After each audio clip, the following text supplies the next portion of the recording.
హల్లెలూయా. ప్రభువైన యేసుక్రీస్తు నామంలో మీ అందరికి వందనాలు. దేవుడు మిమ్మలను దర్శించే సమయంలో మీరు ఉన్నారు. దేవుని నామానికి మహిమ కలుగునగాక.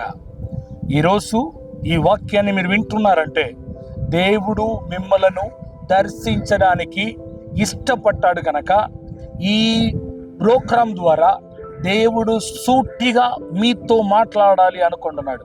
అనేక సంవత్సరాలుగా మీరు ఎదుర్కొంటున్న సమస్యలు, పోరాటాలకు జవాబు దేవుని మాటయ్యి ఉన్నది. దేవుడు తన ప్రజలను ఎప్పుడైతే దర్శించాడో ఆమెన్, ఆయన దర్శనం మోసేను దేవుడు దర్శించినప్పుడు ఆయన ద్వారా 20 లక్షల మందిని దేవుడు దర్శించాడు.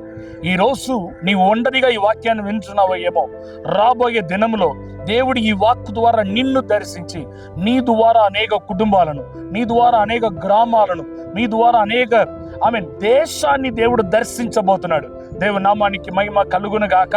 ఈరోజు కూడా దేవుని యొక్క వాక్యాన్ని మనం చదువుదాం.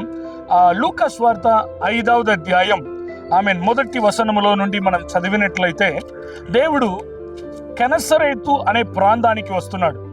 అక్కడ వెగుచన ప్రజలు యేసు దగ్గరికి వస్తున్నారు. అక్కడ అద్భుతమైన మాట రాయబడి ఉంది. వెగుచన ప్రజలు దేవుని మాటను వినుట కొరకు వచ్చారా. యేసు ప్రభుకు ఎవరిని చూస్తే సంతోషం తెలుసా? అనేక మంది ఆయన దగ్గరికి అద్భుతాల కోసం వచ్చారు, స్వస్థత కోసం వచ్చారు, విడుదల కోసం వచ్చారు. కానీ ఎవరెல்லாம் ఆయన మాట కోసం వచ్చారో వారు ఆయన హృదయంలో నిలిచిపోయారు. దేవుని నామానికి మహిమ కలుగును గాక. ఇక్కడ కూడా మనం చూసినట్లయితే వేగుచన ప్రజలు ఆయన దగ్గరికి వచ్చి ఆయన మీద పడినట్టు వచ్చేసారా. దేవుని నామానికి మహిమ కలుగును గాక. యేసు ప్రభుకు ప్రజలను చూసినప్పుడు చాలా జాలి. దేవుని నామానికి మహిమ కలుగును గాక. ఇంతమంది నా మాట కోసం వచ్చారు, దీనిలో ఒక్కొక్కరిని నేను దర్శించాలి, ఒక్కొక్కరిని నా మాట ద్వారా దర్శించాలి. వెంటనే యేసు ప్రభు అక్కడ తేరి చూస్తున్నాడు. అక్కడ 2 తోణిలు అంటే 2 పడవలు అక్కడ కనబడుతున్నాయి. యేసు ప్రభు వెళ్ళి దానిలో ఒక దాని మీద ఎక్కుతున్నాడు. పడవ ఎవరిదంటే సీమోనుదు. యేసు ప్రభు దానిలో ఎక్కాడు. ఇక్కడ చూడండి, ఇప్పుడు పేతురు ఒక పరిస్థితిని ఆలోచిస్తాం. రాత్రి అంతా ప్రయాసపడి ఏమీ దొరకలేదు, భయంకరమైన వేదనతో ఉన్నాడు. ఎలాగ నేను ఇంటికి వెళ్ళి ఏం చేయాలి? మనమే చూడండి, మనం బిజినెస్కి వెళ్ళి ఏమి ఆదాయం లేకుండా తిరిగి వస్తే భార్యకి ఏం చెప్తాం? పిల్లలకు కట్టవలసినదని ఏం కట్టాలి? ఒకసారి ఆలోచించండి. అనేక కార్యములు ఆలోచించుకొని ఇప్పుడు గాలి వలను కడుగుతా ఉన్నారు అక్కడ. దేవుని నామానికి కొంతమంది అనేక సంవత్సరాలుగా నువ్వు బిజినెస్ చేస్తున్నారు, కానీ ఏమి పోగు చేశారంటే ఉట్టి ఖాళీ చేతులు, ఖాళీ వలలు. ఈరోజు దేవుడు మిమ్మల్ని దర్శించాలనుకుంటున్నాడు. నువ్వు చేస్తున్న బిజినెస్లో దేవుని వాగ్దానం ఏంటి తెలుసా? నీ చేతు పనులను నేను దీవిస్తాను. ఇంకా మీదట ఈ రోజే లాస్ట్, నువ్వు ఖాళీ వలలను కడుగట్టం. దేవుని సేవకుడుగా నేను ప్రవచిస్తున్నాను. నీవు దేవుని ఆశీర్వాదములను చూడబోతున్న దినాల ఆసనమైనది. దేవుని నామానికి మహిమ కలుగును గాక. ఇక్కడ చూడండి, వాళ్ళు భయంకరమైన బాధలో ఉన్నారు. యేసు ప్రభు పేతురు ఒక పడవ ఎక్కారు. మీరు ఒకసారి ఆలోచించండి. మనం మంచిగా ఉంటే, సంతోషంగా ఉంటే ఏమడిగినా ఇచ్చేస్తాం. కొంతమంది సంతోషంగా ఉంటే ఏమి ఇస్తారో ఇచ్చిన తర్వాత ఆలోచిస్తారో ఏమో, కానీ వాళ్ళు ఇచ్చేస్తారు. కానీ పేతురు మనం దేవునికి ఇచ్చినప్పుడు అండి, నేను సంతోషంగా ఉన్నప్పుడు మాత్రం ఇస్తాను, సంతోషంగా ఉన్నప్పుడు మాత్రం మందిరానికి వెళ్తాను, సంతోషంగా ఉన్నప్పుడు మాత్రం వాక్యాన్ని చదువుతాను. అది కాదండి. నీవు సంతోషంగా ఉన్నా, ఎలాగ ఉన్నా, నీవు దేవుణ్ణి వెతుక్కవలసినదే, దేవుని సన్నిధిని కోరవలసినదే, ఆయన సన్నిధికి వెళ్ళవలసినదే. దేవుని నామానికి మహిమ కలుగును గాక. ఇప్పుడు పేతురు మూడవుట్లో ఉన్నాడు. పడవుని ఇచ్చాడు. ఓకే, పడవుని ఇచ్చాం కదా, వదిలేయచ్చు కదా. ఇప్పుడు ఆయన అన్నాడు, కొంచెం సముద్ర తీరము నుండి కొంచెం లోతుగా తొయ్యమంటున్నాడు. దేవుని నామానికి మహిమ కలుగును గాక. ఆమేన్. ఈరోజు కూడా మీ పరిస్థితి అదే. ఏమయ్యా, చర్చికి ల్యాండ్ ఇచ్చాం, ఇంకా దాన్ని కట్టించి కరెంటు బిల్లు కూడా మేమే కట్టాలా అని ఆలోచిస్తున్నారా? కట్టండి, తప్పేముంది. దేవుని కొరకు, దేవుని పని కొరకు ఇవ్వటం దేవుడి మీ కుటుంబాన్ని ఎన్నుకున్నది. ఈ లోకంలోనే ధన్యులు మీరే అంటాను. దేవుని నామానికి ఏమండి, ఎన్ని పడవలు ఉన్నాయి, ఎన్ని తోని ఉన్నాయి, ఎన్ని స్థలం ఉన్నా దేవుడు నీ ఇల్లుని ఎందుకు కోరుకున్నాడు? ఎందుకు నీ ఇంట్లో ప్రార్థన పెట్టాడు? ఎందుకు నీ ఇంట్లో సంఘం జరుగుతుంది? నిజంగా చెప్తున్నాను, ఈ రోజు నుంచి గర్వించు.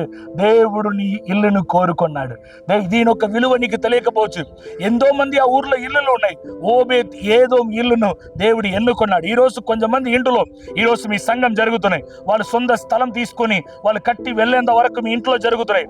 అలాంటి వారికి నేను శుభవార్త చెప్తున్నాను.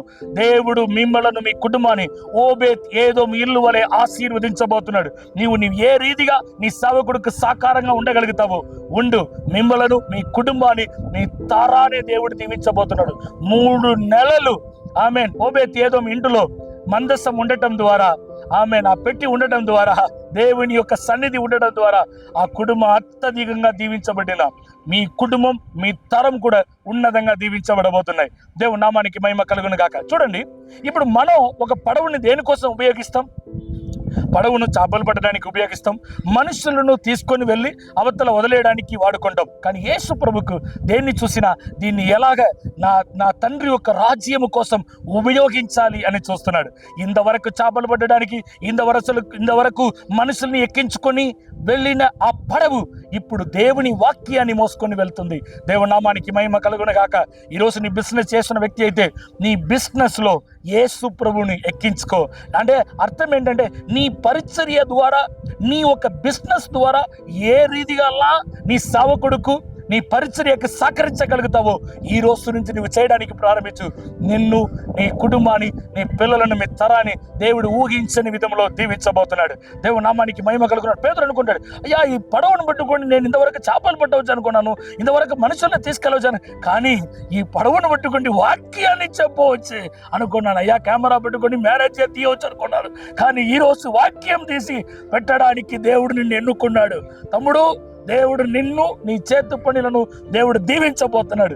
దేవుడు అందరూ తమ కార్యము కోసం ఆలోచిస్తున్నప్పుడు ఎవరెలా దేవుని గురించి, దేవుని రాజ్యాన్ని గురించి ఆలోచిస్తున్నారో వాళ్ళ చేతుల్లో ఉన్న ప్రతి దాన్ని దేవుని కొరకు, దేవుని మహిమ కొరకు, దేవుని రాజ్యం కొరకు ఉపయోగించడానికి ప్రారంభిస్తారు. దేవుని నామానికి మహిమ కలుగును గాక. ఇప్పుడు పడవలో ఎక్కాడు యేసు ప్రభు, వాక్యాన్ని బోధించాడు. ఎందుకు పడవ ఎక్కాడు తెలుసా? అందరినీ రీచ్ అవ్వాలి. దేవుని నామానికి మహిమ కలుగును గాక. మనం కూడా యూట్యూబ్లో ఎందుకు వచ్చాం? రాబోయేదంలో టీవీకి వెళ్తాం, అన్నిటికి వెళ్తాం. ఎందుకు తెలుసా? ఈ వాక్యం అందరికీ వెళ్ళాలి, ఈ వాక్యం ప్రబల్యం అవ్వాలి. ఈ వాక్యం ద్వారానే దేవుడు దర్శిస్తున్నాడు. ఈ రోజు నిన్ను దర్శిస్తున్నాడు. ఈ వాక్కు ద్వారా అనేక మందిని దర్శించడానికి కోసమే ఈ రోజు ఈ యూట్యూబ్లో కూడా వచ్చినది. దేవుని నామానికి మహిమ కలుగును గాక. ఇప్పుడు పడవ ఎక్కి అందరినీ దేవుడు దర్శిస్తున్నాడు, వాక్యాన్ని బోధించాడు. పేతురు కూడా వింటున్నాడు. అబ్బా, ఏం మాట్లాడారండి బాబు! ఎంతమంది ఎటువంటి భారముతో ఉన్నా, ఎటువంటి సమస్యతో ఉన్నా ఆయన మాటకు కరిగిపోవాల్సినదే. ప్రేయర్ అంతా అయిపోయింది, ఎంత చక్కగా జరిగిందండి. నువ్వు వాక్యాన్ని వింటున్నప్పుడు దేవుడు ఎంత మంచివాడు అనేది అర్థమవుతాయి. కానీ వాక్యాన్ని విన్న తర్వాత నీ వాక్యానికి లోబడినప్పుడు దేవుడు ఎంత మంచివాడు అనేది నీకు జీవితంలో అర్థమవుతాయి. దేవుని నామానికి మహిమ కలుగును గాక. ఇప్పుడు పేతురు లైఫ్కి వస్తే, పేతురు ఆయన పడవని ఎక్కించుకున్నాడు, ప్రేయర్ అయిపోయింది, సరే ఆమేన్ వందనాలు చెప్పి వెళ్ళిపోతాడని అనుకున్నాడు. యేసు ప్రభు తన ప్రసంగాన్ని వాక్యముతో ప్రారంభించి అద్భుతాలతో ముగిస్తాడు. దేవుని నామానికి మహిమ కలుగును గాక. ఈరోజు ఈ వాక్యాన్ని నీ వింటున్న నీవు ఈ వాక్యముతో ప్రారంభమాగి అది అద్భుతముగా ముగించబడతాయి. నీ జీవితంలో అద్భుతం చేయకుండా దేవుడు కదలడు. దేవుని నామానికి మహిమ కలుగును గాక. పేదరి దగ్గరికి వస్తున్నాడు, అందరినీ కలిశాడు. ఇప్పుడు చివరిగా పేదరి దగ్గరికి వచ్చి, పేదరు ఏంటి కొంచెం లోతుకు తీసుకువెళ్ళి వలవేయి అంటున్నాడు. పేదరు అన్నాడు, అయ్యా రాత్రి అంతా ప్రయాసపడ్డానయ్యా, ఏమీ దొరకలేదయ్యా, ఏమీ దొరకలేదు. రాత్రి అంతా ప్రయాసపడ్డాం, మా ప్రయత్నాలన్నీ చేసాం, కానీ ఏమీ దొరకలేదు. కానీ నీ మాట విన్న తర్వాత ఒక విశ్వాసం కలుగుతుందయ్యా, ఒక నమ్మకం కలుగుతుందయ్యా. డాక్టర్స్ అందరూ చనిపోతావు అంటున్నారయ్యా, అందరూ ఒకే రిపోర్టే చెప్తున్నారు. కానీ ఈ మాటను వింటున్నప్పుడు నీకు విశ్వాసం కలుగుతుందా? దేవుడు నా భర్తని స్వస్థపరుస్తాడని, నా భార్యని స్వస్థపరుస్తాడని, పిల్లలను స్వస్థపరుస్తాడని పేతురుకు అలాగే కలిగింది. అయ్యా నీ మాటను వింటున్నప్పుడు నాకు నమ్మకం కలుగుతుందయ్యా, నువ్వు ఏమైనా చేయగలుగుతావని.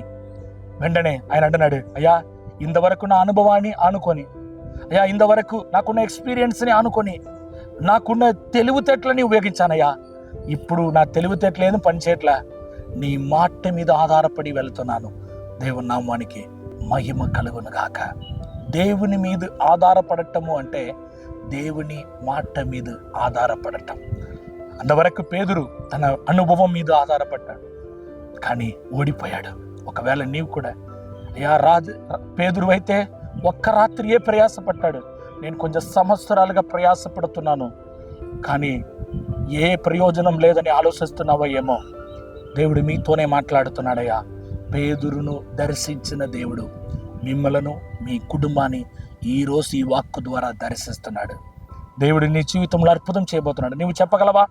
ఆమేన్. ప్రభువా, నీ మాట చెప్పునా, నీ మాట చెప్పునా, నీ మాట చెప్పునా. ఈరోజు నేను చెప్తున్నాను వినండి. చేపలు పెట్టడానికి అందరూ అనుకుంటున్నారు పడవ ఉంటే చాలు, వల ఉంటే చాలు, సముద్రం ఉంటే చాలు. నీ ఒక మాట చెప్పనా? కానీ అది మాత్రం సరిపోదండి. దేవుని మాట అవసరం. దేవుని నామానికి మహిమ కలుగును కాక. అందరు చెప్పండి. యేసు ప్రభువు ఏం చేస్తారు తెలుసా? బడవను మార్చమని చెప్పలా, వలను మార్చమనిలా, సముద్రాన్ని మార్చమని చెప్పలా. అందరు చెప్పండి. అదే వల, అదే పడవు, అదే పేతురు, అదే సముద్రం ఒకటి ఆడైంది. అదే దేవుని మాట. దేవుని నామానికి మహిమ కలుగును కాక. ఇప్పుడు అదే సముద్రానికి, అదే పడవుతో, అదే వలతో వెళుతున్నాడు. అందరు నవ్వి ఉంటారే, ఇప్పుడే కాదాడా వచ్చావు, కానీ ఇప్పుడు నేను దేవుని మాటను పొందుకొని వెళుతున్నాను. నీవు అదే బిజినెస్, అదే కాలేజ్, అదే కుటుంబం. దేవుడి దగ్గరికి వస్తే అది మార్చి ఇది మార్చి అన్నాడు. దేవుని మాట మనలని మార్చి మనలని ఆశీర్వాదంగా మారుస్తాయి. దేవుని నామానికి మహిమ కలుగును గాక. ఇప్పుడు వెళుతున్నాడు. వాళ్ళ స్నేహితులందరూ చూస్తున్నారే, కొత్తగా ఏం జరగబోతున్నారు, అదే కాలేజ్, అదే కార్యం. కానీ వెళ్ళి సముద్రంలో దేవుని మాట చెప్పిన వెళ్ళి అక్కడ నుంచి సహాయాన్ని కోరుతున్నాడు. అయ్యో రండి, స్నేహితులను పిలుస్తున్నాడు. వినండి, ఇంతవరకు పేతురు అడిగిన సహాయం వేరు.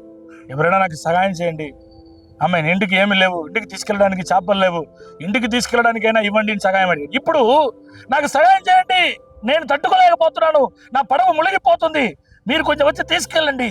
దేవుని నామానికి మహిమ కలుగును గాక. రాబోయే దినంలో ఖాళీ అయిన పడవను ఖాళీ లేకుండా నిప్పడం మాత్రం కాదు, ఖాళీ అయిన అనేక పడవలను నిప్పడానికి దేవుడు నిన్ను ప్రయోజనంగా వాడుకోబోతున్నాడు.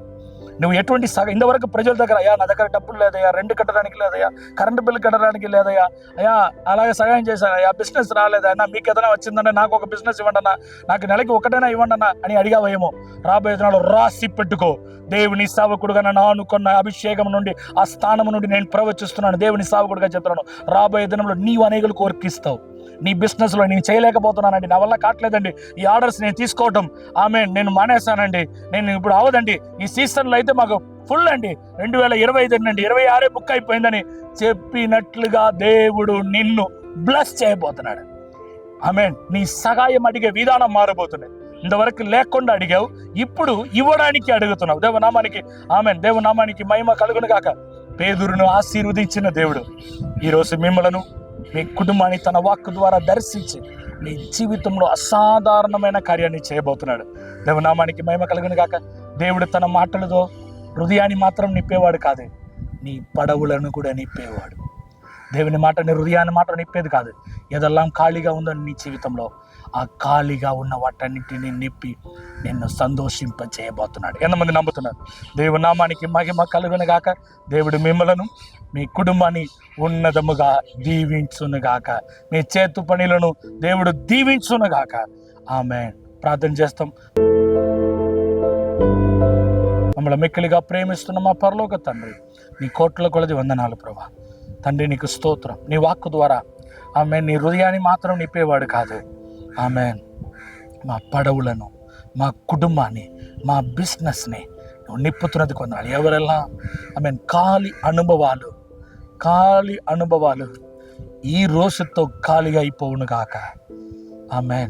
అనేకులకు సహాయం చేసేవారుగా నీ బిడ్డలు మారుదురుగాక. నేను బ్లెస్ చేస్తున్నాను.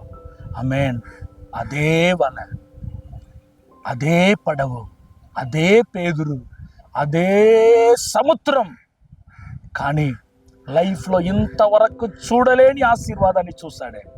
నీ బిడ్డలు కూడా అదే బిజినెస్లో, అదే కుటుంబంలో, అదే కాలేజీలో నీ బిడ్డలు ఉన్నతంగా దీవించబడుదురుగా కానీ ప్రార్థిస్తున్నాను. నీ బిడ్డలను ఆశీర్వదించి నీ నామానికి మహిమార్థమై సాక్షిగా నిలవబెట్టమని యేసు నామంలో ప్రార్థిస్తున్నాను తండ్రి. ఆమేన్, ఆమేన్, ఆమేన్. హల్లెలూయా. సంతోషంగా ఉన్నారా? అదే పడవు, అదే వల, అదే పేదురు, అదే కాలేజీ, అదే హాస్పిటల్, నీ రిపోర్ట్లు నార్మల్ అవబోతున్నాయి. అదే కాలేజీ, ఎక్కడ ఓడిపోయావో అక్కడ నీ తలను పైకెత్తబోతున్నాడు. అదే బిజినెస్, ఇంక మీదట నేను బిజినెస్ చేయడానికి పనికిరాను ఏమో అనుకున్నావో ఏమో, అదే బిజినెస్ లో దేవుడు నీ తలను పైకెత్తబోతున్నాడు. అదే పరిచర్య, ఏ ప్రజల్లో నిన్ను తిరస్కరించారో అదే చోటులో నీ తలను దేవుడు పైకెత్తి అనేక మందికి బ్లెస్సింగ్ గా మార్చబోతున్నాడు. దేవుని నామానికి మహిమ కలుగును గాక. నమ్ముతున్నారా? దేవుడు మిమ్మల్ని దీవించును గాక. God bless you.